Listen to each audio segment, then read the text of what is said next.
અને બારવાલાએ પૂછ્યું કે હું પીવાના, તો આઇન્સ્ટાઈને કીધું મેં વિસ્કી પીવાનો, ઓપનહાઇમરે કીધું મેં રમ પીવાનો, અને હોકિન એને કીધું મેં પોટલી પીવાનું. ત્રણે ચિક્કાર પીધું, પીને ઢીંગલી થઈ ગયા. પછી પાછા હોટલ જવા સારું આઇન્સ્ટાઈને બુક કરાવી કેબ, ઓપનહાઇમરે બુક કરાવી રિક્ષા, અને હોકિન્સ એણે કંઈ નહીં બુક કરાવી. તો બાકી બધાએ પૂછ્યું કે તે કેમ કંઈ નહીં મંગાવ્યું? તો હોકિન્સે કીધું આપણે તો સેલ્ફ ડ્રાઈવ કરીએ છીએ.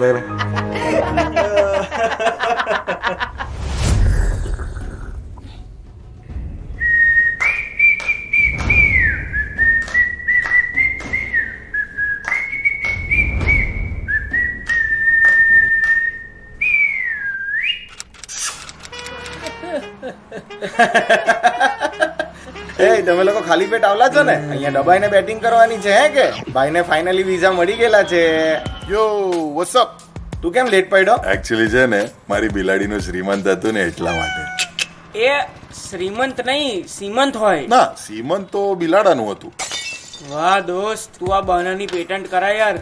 કેવી ક્રિએટિવિટી નહીં? બહુ ક્રિએટિવિટી છે, એટલે જ ગઈકાલે ઇન્સ્ટાગ્રામ પર ગુલાબી સાડી અને લાલી મૌસીજીને બધું કર્યા કરતો તો ડોબા જેવો સાવ. હે, ડોન્ટ બી અ ગિરાવા બંદા નીચ બલીએ, ઓકે?